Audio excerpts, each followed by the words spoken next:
নমস্কার। আগের দিন শুনিয়েছিলাম শ্রীমকথিত শ্রী শ্রী রামকৃষ্ণ কথামৃতর প্রথম ভাগের দ্বিতীয় খণ্ডের চতুর্থ পরিচ্ছেদ। আজ শোনাব তার পরের অর্থাৎ পঞ্চম পরিচ্ছেদ। অনুগ্রহ করে এই পর্বটা পুরোটা মন দিয়ে শুনবেন, আশা করি ভালো লাগবে। যদি ভালো লাগে অবশ্যই একটা লাইক করে দেবেন এবং আপনাদের বন্ধু বান্ধব আত্মীয় স্বজন তাদেরকে শেয়ার করবেন, আর কমেন্টে মতামত অবশ্যই জানাবেন। এখনও সাবস্ক্রাইব না করে থাকলে অবশ্যই সাবস্ক্রাইব করে দেবেন। শুরু করছি পঞ্চম পরিচ্ছেদ। এ সংসার কেন? শ্রী রামকৃষ্ণ কেশবাদির প্রতি বন্ধন আর মুক্তি দুয়ের কর্তাই তিনি। তার মায়াতে সংসারী জীব কামিনী কাঞ্চনে বদ্ধ, আবার তার দয়া হলেই মুক্ত। তিনি ভববন্ধনের বন্ধন হারিনি তারিণী, এই বলিয়া গন্ধর্ব নিন্দিত কণ্ঠে রামপ্রসাদের গান গাইতেছেন। শ্যামা মা উড়াচ্ছে ঘুড়ি, আশা বায়ু ভরে ওড়ে, বাঁধা তাহে মায়া দড়ি, কাকগণ্ডি মন্ডি গাঁথা পঞ্চরাদি নানা নারী, ঘুড়ি সগুণে নির্মাণ করা কারিগরি বাড়াবাড়ি, বিষয় মেজেছে মাঞ্জা কর্কশা হয়েছে দড়ি, ঘুড়ি লক্ষ্যের দুটো একটা কাটে, হেসে দাও মা হাত চাপাড়ি।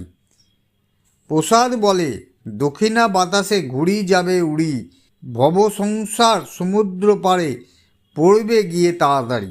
তিনি লীলাময়ী, এ সংসার তার লীলা। তিনি ইচ্ছাময়ী, আনন্দময়ী। লক্ষ্যের মধ্যে একজনকে মুক্তি দেন। ব্রহ্মভক্ত জিজ্ঞাসা করিলেন, মহাশয়, তিনি তো মনে করলে সকলকে মুক্ত করতে পারেন, কেন তবে আমাদের সংসারে বদ্ধ করে রেখেছেন?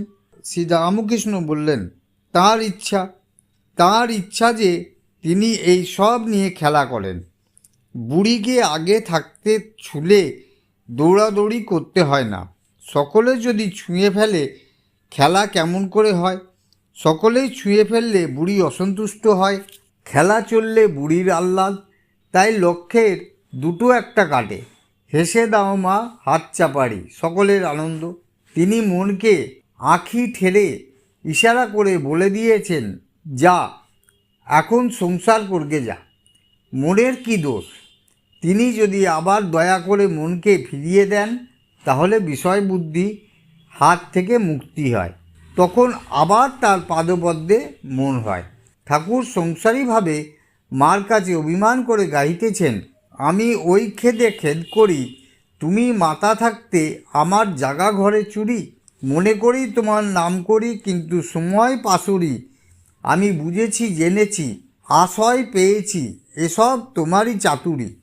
কিছু দিলে না, পেলে না, নিলে না, খেলে না, সে দোষ কি আমারই?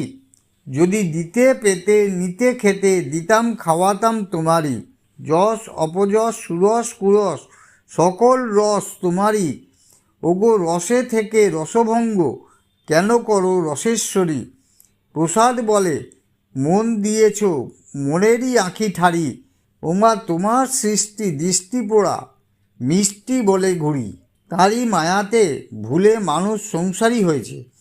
প্রসাদ বলে মন দিয়েছ মনেরই আঁখি ঠাড়ি। কর্মযোগ সম্বন্ধে শিক্ষা, সংসার ও নিষ্কাম কর্ম। ব্রাহ্মভক্ত, মহাশয়, সব ত্যাগ না করলে ঈশ্বরকে পাওয়া যাবে না? শ্রীরামকৃষ্ণ সহাস্যে, না গো, তোমাদের সব ত্যাগ করতে হবে কেন? তোমরা রসে বসে বেশ আছো, সারে মাতে। সকলের হাস্য, তোমরা বেশ আছো। নকশ খেলা জানো? আমি বেশি কাটিয়ে জ্বলে গেছি, তোমরা খুব সিয়ানা। কেউ 10-এ আছো, কেউ 6-এ আছো, কেউ 5-এ আছো। বেশি কাটাও নাই, তাই আমার মতো জ্বলেও যাও নাই। খেলা চলছে, এ তো বেশ। সকলের হাস্য।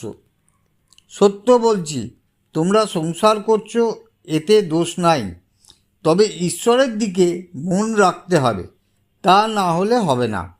এক হাতে কর্ম করো, আর এক হাতে ঈশ্বরকে ধরে থাকো, কর্ম শেষ হলে দুই হাতে ঈশ্বরকে ধরবে। মন নিয়ে কথা, মনেতে বদ্ধ, মনেতেই মুক্ত। মন যে রঙে ছোপাবে সেই রঙে ছোপবে। যেমন ধোপা ঘরের কাপড়, লালে ছোপাও লাল, নীলে ছোপাও নীল, সবুজ রঙে ছোপাও সবুজ। যে রঙে ছোপাও সেই রঙেই ছুপবে। দেখো না, যদি একটু ইংরেজি পড়ো তা অমনি মুখে ইংরেজি কথা এসে পড়ে। ফুটফাট, ইট মিট, সকলের হাস্য।